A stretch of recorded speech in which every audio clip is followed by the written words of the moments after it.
I wasn't going to go on today, and I thought, no, I have to go on today because I usually go on every day, and then I said, no, that's too much. But no, I really want to talk more about my show, Emil Amok 69, the last day on February 7th, and you really have to try to make it February 7th, Saturday at 2:30 p.m. It's over at the Playground SF Playground. It's at the Potrero stage. It's at 1695 18th Street on Potrero Hill, which is like an awkward place. You're just walking along the hill, right? Heading over to where all the restaurants and places are up in Potrero Hill. And you may not even be going that way, right? It's a very hoodie neighborhood in San Francisco. I've always known this about Potrero Hill, but to have a theater in the neighborhood, it's such a I think it's a real treat, and it's you're asking people from all over to come to it, so you don't get the quite the walk up traffic, but it's at 1695 18th Street there, Potrero Hill, Potrero Stage, 2:30 p.m. in the afternoon on Saturday the 7th. So you got to make it there. There's the QR code on my show. It's 69 Emil Amok. I talk about the story of our times. I talk about our lives, right? I talk about what's happening in Minneapolis, what's happening here in California, what's happening in our nation. I got a poll that I'm going to read from talking about the high anxiety people have about our government. I mean, it's real, right? And we're going to share some things about what happens if you get stopped, what your rights are. We're going to read this off every few, when we're on some of the tips that the ACLU gives. But 69 Emil Amok is a show about our times. Check it out, February 7th at 2:30 p.m. And also, here's the thing: if you are in New York, a friend of mine in New York said, "How do I see your show, Emil?" We mean at 2:30 p.m., 5:30 Eastern time. Yeah, you get a ticket, and you can watch it live as it comes out, or you can. I think they give you 3 days to access the video, and you can see what I do. I've done 4 of these shows here in the San Francisco area, and I'm going to take it on the road. I'm going to San Diego. I'm going to Fresno, so in California, and then I got word the other day I'm going to Atlanta to do this show. So if you're in the South, there's a big fringe festival at Atlanta, or growing fringe festival. I'm going to be there in May. I'm not going to Orlando. I'm not going to Canada this year, but I'll be doing these new fringes. So I try to do like 3, 4, 5 fringes a year, and that's how I go on the road. That's how I get the word out about what I do and about my perspective. So check it out, Emil Amok 69 Emil Amok, February 7th, 2:30 p.m. All right, Potrero Stage. Go to playground-sf/solofest, right? Playground-sf. There it is on the screen. But it's Playground-SF. Look for Solo Fest. Look for 69 Emil Amok. All right, so, the Super Bowl's coming up, and I don't really care. I saw some great games already this season. The 49ers aren't in it. So the Super Bowl in the Bay Area is going to be a major league distraction. And maybe Sam Darnold can win for the Seahawks. Do we want him? Drake May, I got friends in Boston are saying, go Patriots. I think this is one of those games that you just sort of like, let's surround you, and you might observe it, but I don't really care about the game. This is, sometimes the distractions in life are worth it, and sometimes they really are just distractions. The Super Bowl will be a distraction. Do we need it? Well, not really. We need to pay attention. I think we need to pay attention. All right. I do carry around the Constitution of the United States of America with me wherever I am. And I want to share this with you because in the back of this book that the ACLU puts out, in the Know Your Rights sections, I'm just going to read some tips. I'm going to share some tips throughout every show. It's important. If you saw the hearings yesterday in Congress where no Republicans showed up to hear the victims of ICE abuses in Congress. No Republicans. The Democrats were there, the victims were there, they told their stories. It was harrowing to know that that's going on in America today. That's what I mean when we can't afford the distractions now. We have to pay attention to what's really going on because they want us to be distracted. They want us not to think, oh, people are getting beat up, citizens are being pulled out of their cars, people who are innocent, who are here in America rightfully and correctly, they're being abused, and then they are being manhandled and beaten up and shot at. Shot at. This one woman was shot at 5 times, and the ICE officer who was pleased about that said, "Hey, I shot her 5 times. We got 7 bullet holes." Because, the exit wounds, multiple exit wounds. That's just weird to have someone brag about that. But that was happening, right? And that was unveiled at that hearing yesterday and there was some coverage of it when Renee Good's brothers testified and wanted Congress to do something about the abuses. But I want to share something from this ACLU book about the Constitution. On the back, there's a section, What to Do If You're Stopped by the Police. Here's what they suggest. Think carefully about your work, movement, body language, and emotions. Don't get into an argument with the police. Right? The confrontation is not designed for debate. Remember, anything you say or do can be used against you, and that's why you have to be careful. Keep your hands where the police can see them. Don't run. Don't touch any police officer. Well, it's reciprocal. They can't touch you.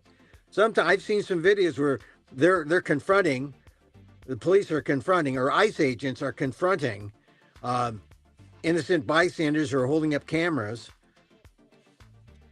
Keep your hands where the police can see them. Don't run. Don't touch any police officer. Don't resist, even if you believe you're an innocent. Don't complain on the scene or tell the police they're wrong or that you're going to file a complaint. I've seen people do that on, TikTok videos saying, get out of here. You're wrong. I'm a lawyer. Well, this is where you got to be cool. This is where spiritualism and activism merge, and you have to let your coolness of your spirituality dictate what you do. Not your anger, not your ego. Can't get in a fight. Don't resist, even if you believe you are innocent. Don't complain on the scene or tell the police they're wrong or that you're going to file a complaint. Do not make any statements regarding the incident. Ask for a lawyer immediately upon your arrest. Remember, officers' badges, patrol car numbers. Okay, so this doesn't apply to ICE, right? Because they're unidentified. That's one of the things that has to change. The masks, their identities, they're doing it anonymously. That has to change. Write down everything you remember ASAP. Try to find witnesses and their names and phone numbers. That's important. If you're there, you need witnesses. Look around who was there, get their names. It's for the good of the community, everyone, if we approach this with that sense of we're in this together. Now's not the time for silence.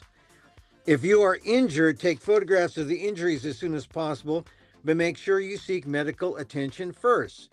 If you feel your rights have been violated, file a written complaint with the police department's Internal Affairs Division or Civilian Complaint Board. Now, this has to do with police, not necessarily ICE. At this point, I would just say, get an attorney, lawyer up to the best that you can. But this is a general book that the ACLU puts out about what to do if you're stopped by police. I'm going to read one more section. If you're stopped in your car, because I saw one bit yesterday, we had a woman who, she was Akila Rahman, I believe her name was, and her videos, Aaliyah, Aliyah Rahman, dragged from her car January 13th. She was testifying yesterday. It was just sad. Disabled. She was dragged from her car. She's innocent. And at the end, after all the abuse, she was not charged with a thing. So this is what the ACLU says if you're stopped in your car. Upon request, show them your driver's license, registration, and proof of insurance. In certain cases, your car can be searched without a warrant as long as the police have probable cause. To protect yourself later, you should make it clear that you do not consent to a search. It is not lawful for police to arrest you simply for refusing to consent to a search. If you're given a ticket, you should sign it. Otherwise, you can be arrested. You can always fight the case in court later. If you're suspected of drunk driving, DWI, and refuse to take a blood, urine, or breath test, your driver's license may be suspended. But remember that all you need to show them is your ID. You do not need to show them anything more. So I'm going to read one more thing. What you say to the police is always important. What you say can be used against you, and it can give the police an excuse to arrest you, especially if you badmouth the police officer. You must show your driver's license and registration when stopped in a car. Otherwise, you don't have to answer any question if you're detained or arrested, with one important exception. The police may ask for your name if you have been properly detained, and you can be arrested in some cases for refusing to give it. If you reasonably fear that your name is incriminating, you can claim the right to remain silent. Let's see. I don't know what the instance that your name is incriminating. Maybe if you say your name is Osama bin Laden, I don't know. So anyway, just some bits from what to do if you're stopped by the police, and I suppose you can extrapolate that to say what do you do if you're stopped by ICE? Although ICE now claims that you don't have your Fourth Amendment right, that they can go in and search and seize. They don't. Call a lawyer, don't let them in. And this is just some basic advice that the ACLU gives if you're stopped by the police. All you have to do is show them a driver's license and registration, especially if you're stopped in a car. But that's it. Anyway, some things I want to share after seeing that hearing yesterday. Terrible hearing. I mean, no Republicans were there. And this is the thing. We, when I say we, I mean Americans. I mean citizens, people here in the United States. We need the Republicans in on this. You know, we have common ground. The common ground is Donald Trump. The common ground is, hey, this is our country. And we need to fight this together, not say it's okay when this happens to people like Aliyah Rahman, who's dragged from her car. This is okay when it happens to Marima Martinez, 30-year-old who was shot. 5 shots, 7 holes. They were bragging about it, the ICE agents. And they dropped charges. No charges were ever filed against her. And she is an American, a 30-year-old American. This is what they're doing in Minneapolis. I mean, we know about Renee Good. We know about Alexander Preddy. But they are not here to talk about what happened to them. Martinez is, Rahman is. They testified yesterday. It was heartbreaking. If you're truly a patriot, truly American, heartbreaking to see what happened to them and hear their testimony. And no Republicans were there, just Democrats at the Congressional Committee. All right, a slight break. I want to talk about my column that I wrote in the Inquirer.net. Also, it's in Substack. Look it up, Emil Amok's Takeout. I write about the Epstein files. Interesting, because, you know, one is a distraction from the other, right? Minneapolis, a distraction from the Epstein files, distraction from Venezuela, distraction from Greenland, Davos, everything that the administration is doing. What's interesting about my piece, I think, is that everyone is talking about the big names and the elite, and look at what the elite is doing. Look at how the elite lives lives their lives. And I think it's also important to see how regular people are treated, not necessarily those who are most abused, like the the young girls, the young girls in the Epstein files. I'm talking about just regular, well, in this case, Filipinos, Filipino migrants looking for work, going through the agencies and being legally trafficked to Jeffrey Epstein to say, "Hey, we got this girl. Do you want her?" Yeah, I mean, these are the emails. I why and their names are not redacted. Why weren't their names redacted? Because they don't care. They don't care about these people. You know, and maybe it's because it's legal to deal with people from the Philippines who are looking for jobs so they could take the money earned here in America and send them back in remittances back to the Philippines, because that's basically how the economy works in the Philippines. The Filipino worker goes far flung, far and wide, the world over, to make money and then to send it back and to feed Filipinos in the Philippines.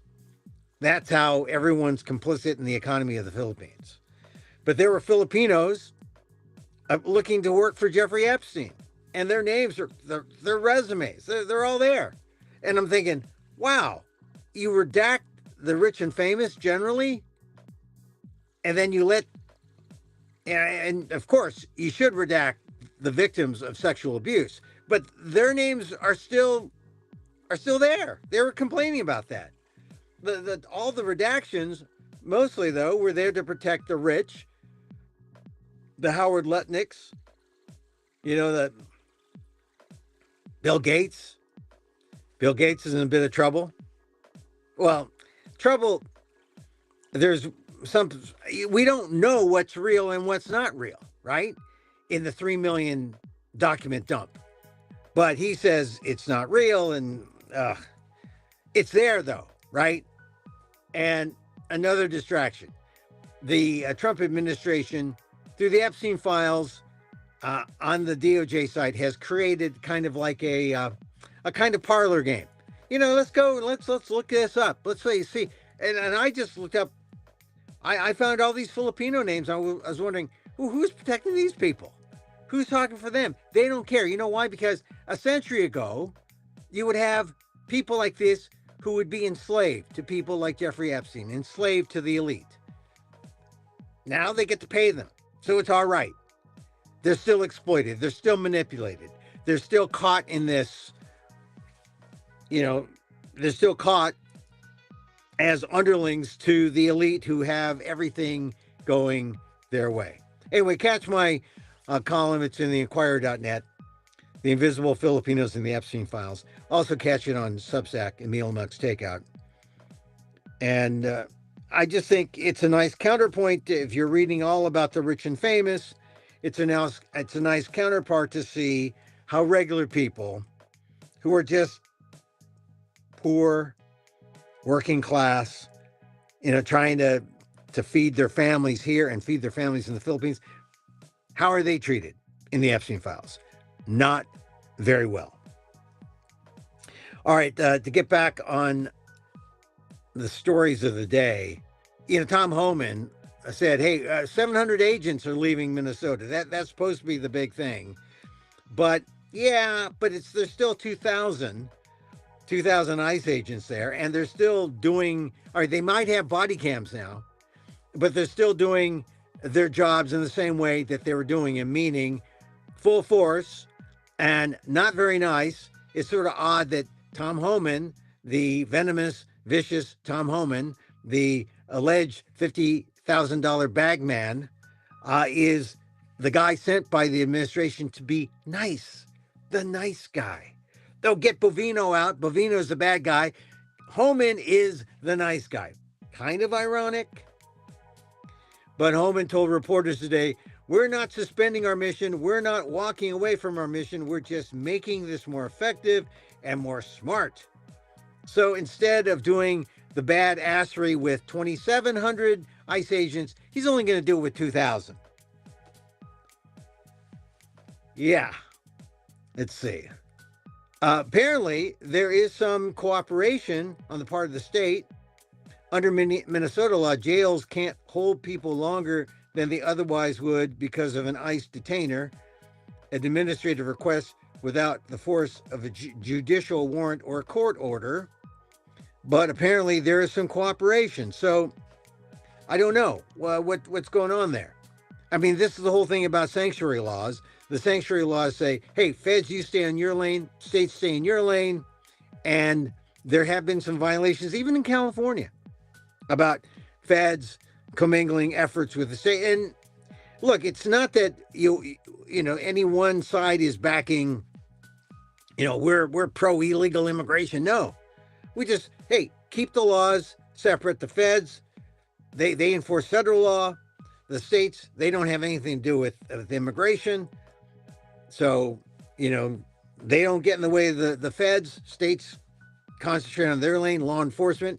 And what happens is the communities freak out and they don't honor anybody. They don't honor the feds. They don't honor the state and locals.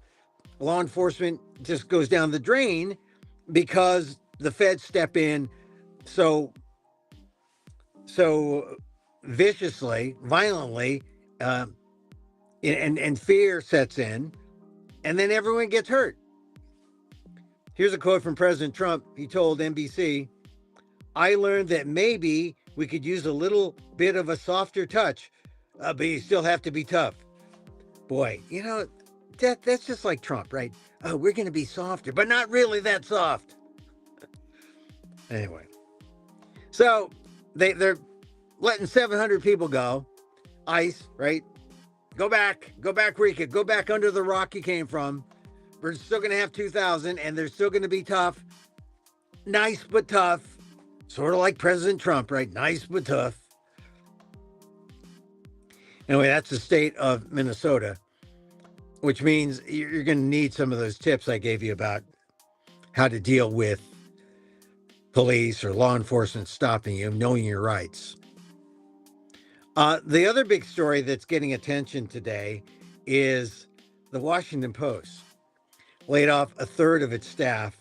So sad because we knew it was coming, and people who did not have the wherewithal to take care of themselves were just hanging in, hoping that something would change. They got laid off today. A third of their staff, 300 plus of roughly 800 journalists, according to reports. The exodus had been beginning for 6 months to a year. People were bailing out. A friend of mine took a buyout who'd been at the Post for decades. Awards up just a tremendously good reporter, great reporter, Pulitzer worthy, Pulitzer honored multiple times. And I just sent him a note saying, how do you feel? Retired. And he said, I never felt better in my life. But journalism isn't the same. It's funny because 2 weeks ago, remember, the Trump administration raided the home of a Washington Post reporter because she was leaked upon. And they were saying, no, we need to instill fear. Well, this is, and then after that, they, the Justice Department, Pam Bondi, arrested Don Lemon, right? And Georgia Fort, I believe her name is, the other independent journalist who were at that church in St. Paul. Independent journalists who really, that was intended to send a chill throughout all independent reporters, just like the raid of the Washington Post reporter about a couple weeks ago. But forget that. Just fire them. And, you have someone who wants to curry favor with the government, Jeff Bezos, doing the firing. This is how it works, right? The billionaire. Jeff Bezos. And he bought the Post a couple years ago, and then I thought he'd hang in there. I thought he'd be good because he had the money. Maybe his heart was in the right place, but when he started making his hires and started hiring people who would just be toadies, and then he started remaking the opinion side. When I saw that, good reporters were still doing good work, I thought, okay, that's good. But then that changed. And now they got rid of the sports department. They got rid of some international reporters. It's just the Washington Post. This is how you destroy a great paper. And remember how the Post rose, right, in national estimation. And it was Watergate, of course. They were the paper of record in Washington, D.C. I mean, there were some independents. I think there were other papers. This is in the days when you had more than one paper in a town. But the Post, under the Grahams and the Post Newsweek Alliance, that was powerful. And then it was the Watergate era with Woodward and Bernstein. That's what made the Post what it is. That was the institution that people say, oh yeah, Ben Bradley, Woodward and Bernstein. And now all that being dismantled because Jeff Bezos, Mr. Democracy Dies in Darkness, has decided democracy dies whenever I say it does. And it's dying. It's not when you chop off a third of your reporting staff, I don't know what you have anymore. You don't have journalism. Meanwhile, New York Times, Times Digital is growing because newspapers are dead and gone, and everything has to go digital now. They're expanding over there at the Times. I'm glad to see that happen. But I'm sure that people at the Times are just as sad about what's going on at the Post. I mean, it's hard. Although we've seen great papers fall, we've seen great papers get sort of decimated. The San Francisco, afternoon papers, right? If you know anything about newspaper history in San Francisco, the Examiner was a great morning paper owned by the Hearst. And then because of business deals, they became an afternoon paper, and no one reads the afternoon paper. And then they got sold to business people who franchised the Examiner name, and now the Examiner went through all sorts of different iterations, not just in San Francisco, but all throughout the country as a kind of freebie that gets put out there, and then has a conservative bent. Newspapers are really a reflection of their owners, and if the owners only see it as a money-making thing, then it only serves the owner. It doesn't serve journalists. It doesn't serve the public. It doesn't serve society. So it's sad because I've seen papers get dismantled and they don't get reborn. They become something else, and it's not a product worth reading or worth supporting. Whereas the Post, knowing its legacy, would have been, but it's not. Now, I don't know. A third of your staff is gone. One person said, "Well, we know we could do good journalism with fewer people. But what's the goal? What's the strategy? Where are we going with this?" And I think that's one of the problems. I don't think anyone knows. Bezos just wants to stop hemorrhaging money. A lot of people left. I did not leave. I'm thinking about leaving. I'm a subscriber. I'm thinking about leaving because I find I don't turn to them naturally as much anymore. I used to. Anyway, the Washington Post is gone. It's sad. I'm sad. I'm saddened by it. Didn't have to happen that way, but it did. All right. This story is one that you probably didn't hear yet. It is in the Times. Prosecutor fired after voicing frustration with immigration caseload. The prosecutor, Julie T. Lee, told a judge that she and her colleagues in the U.S. Attorney's Office were overwhelmed by the White House's immigration operation in Minnesota. And I read this because this is the level of frustration that everyone is feeling. Everyone is overworked. Everyone is the pace of America. The pace in America, as dictated by the newsmakers, is so fast and quick. It's like we barely have time to keep up. And this is definitely happening in the news business, right? The news cycle is quicker. And, hey, when were we paying attention to Greenland? When were we paying attention to Venezuela? They'll pop up again, I guess, whenever a distraction is needed. Minnesota, we're talking about that again. But the pace is getting to people. This is the story. A federal prosecutor in Minneapolis was fired from the U.S. Attorney's Office on Wednesday after she expressed exasperation with the crippling caseload arising from the Trump administration's aggressive immigration crackdown, according to 3 people familiar with the matter. In an extraordinary outburst, the prosecutor, Julie T. Lee, told a judge during a hearing on Tuesday in federal district court in St. Paul that she and her colleagues in the local U.S. Attorney's Office were completely overwhelmed by the number of cases they had been forced to handle because of the White House's widespread immigration sweeps in Minnesota. At one point, she sardonically told the judge that she would welcome being held in contempt of court because it would allow her to get a good night's sleep.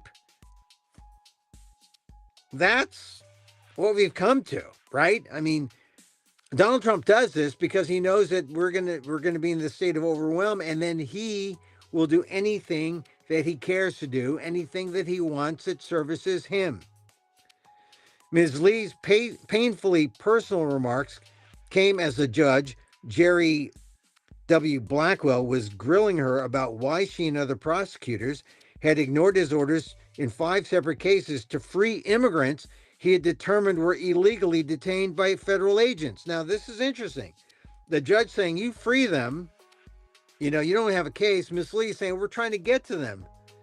And, and also she's feeling pressure because she's working for the government, which says, yeah, you go after them. You go after these folks. This is what Ms. Lee says. She says, what do you want me to do? The system sucks. Those are her words. The system sucks. This job sucks. And I am trying every breath. I'm trying every breath that I have so that I can get you what you need. Fixing a system, a broken system, she went on. I don't have a magic button to do it. I don't have the power or the voice to do it. I only can do it within the ability and the capacity that I have. Man, this is a lawyer under stress, working for the government, told by a judge to, hey, let those people free. 5 cases, free those immigrants. They were illegally detained. And she says, hey, look, I'm in this job. I'm working for the administration. What do you want me to do? The system sucks. The job sucks. Julie T. Lee, kind of, an Amok hero, right? She's telling the judge and the world what it's like. She works as a lawyer for Immigration and Customs Enforcement, volunteered in January to join the U.S. Attorney's Office in Minnesota to handle the deluge of cases filed by immigrants challenging their arrests. And you got to feel some sympathy for her because she's trying to do the right thing and she can't. And so the system sucks. That's what she said. The system sucks. I don't ordinarily like the verb sucks used in that way. The system sucks is an adjectival. The system sucks. This job sucks. And I'm trying every breath that I have so that I can get you what you need. This is sad. And this is why, you think it's easy getting justice? The judge has even told her, hey, let these people go. And she says, I can't get to these cases. And, I'm working for an administration that wants these people held this way. ICE is doing it to us. So, Julie Teeley, a federal prosecutor in Minneapolis, fired this week because she voiced frustration with that immigration caseload. She's kind of a hero to speak out, right, and let you know what's going on. All right, one last story I want to share with you. This is from the Associated Press. Americans are exceptionally anxious about their political system, new Gallup polling shows. This is the stress, right? This is Julie T. Lee's stress. Americans, this is the lead. Americans are exceptionally anxious about their political system, according to new international polling from Gallup, a situation that sets the country apart from other rich and powerful nations. About 1/3 of Americans rated politics and government as the top issue facing their nation. 1/3. Now, I know a lot of people say, oh, no, I don't want to talk about it. We can't talk about it. We can't talk about these things because we're so polarized. Well, 1/3 of us say politics and government, the top issue. Behind only Taiwan, which faces the prospect of an invasion from China, and on par with Slovenia, Spain, and South Korea. This is where America is. We're concerned about what's going on with our government. The United States also stands out for the anxiety its younger residents have over economic issues, with younger Americans more likely than young adults in many of the other 200 or 107 surveyed countries to say affordability and other pocketbook issues are worrying them.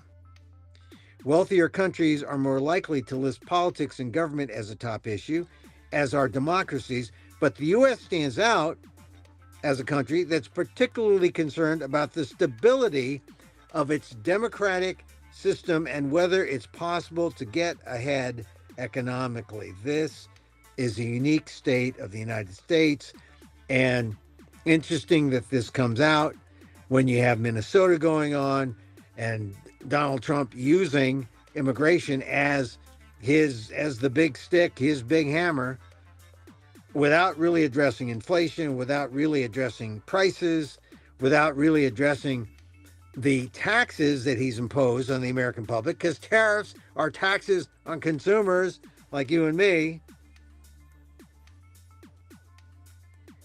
So it's causing anxiety among the young people.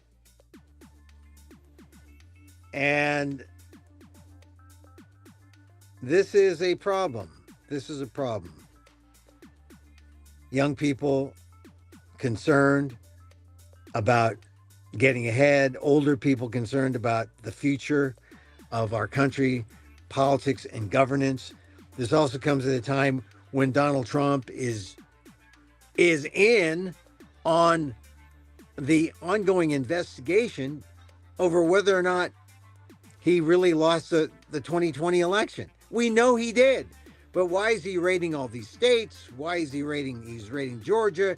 Why was he in on the call with the agents who went in and took the voting records in Georgia?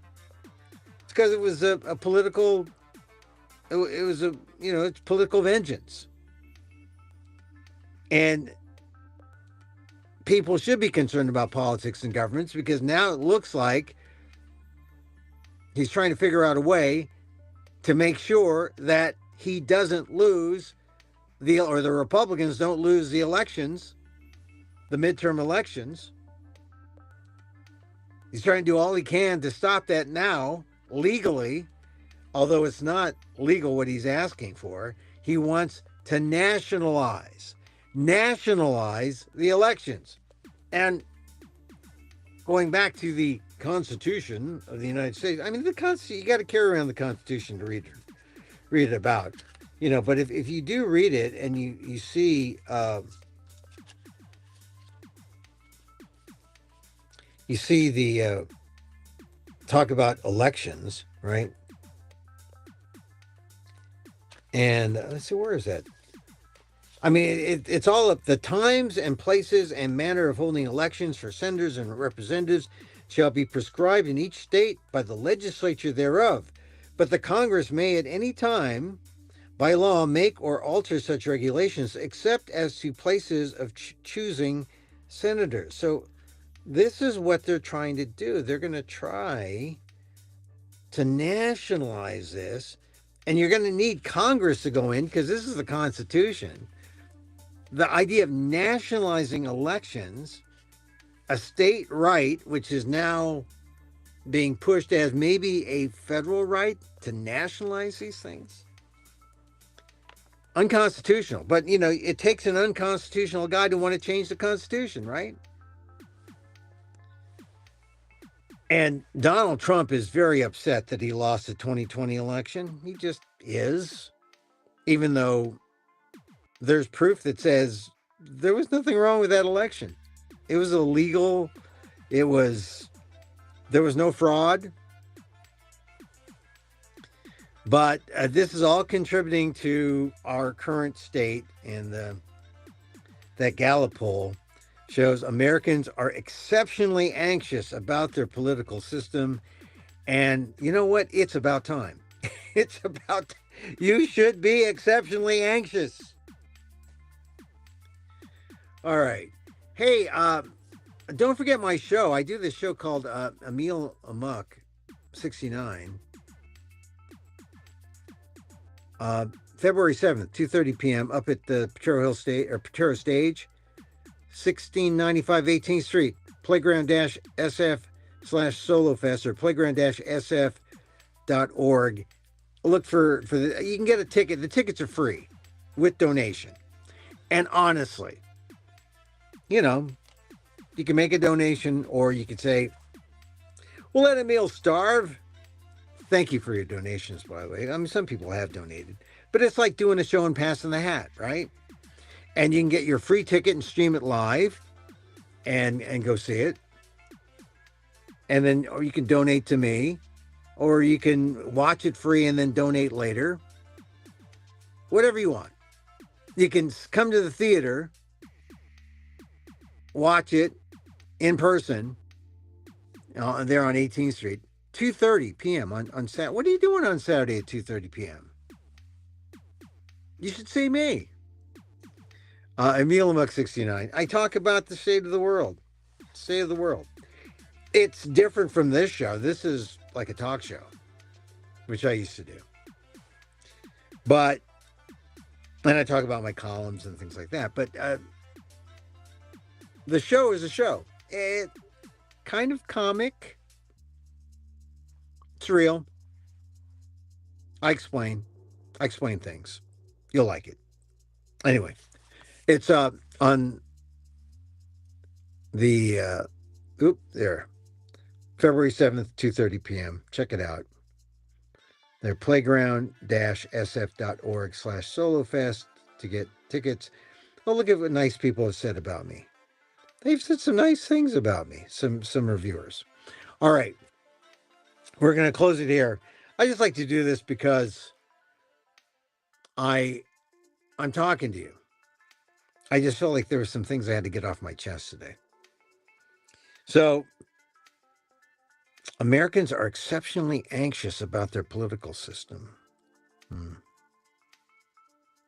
New Gallup polling shows are upset. I saw a phrase, the authoritarian context, AC. That is where we're at. Where America is in its authoritarian context. The AC. And I guess our DC side is the democracy context, which is now being overshadowed by the AC. So I guess we're a little AC DC, and it does not feel well. It's a little out of balance, I think. Anyway, thank you for joining me today. I pop up, watch this on YouTube if you just caught us. Go to YouTube. You'll see it there. Catch my column on Substack, or also Emil Amok's Takeout, also on Inquirer.net, also on ASAM News, various columns I do. And now, because I am a good meditator,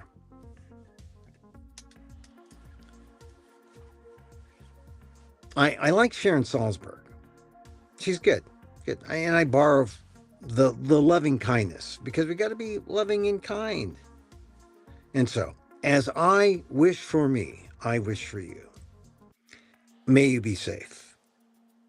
May you be happy. May you be healthy. And may you live with ease. Emil Guillermo here. Till next time, Mahal Gita.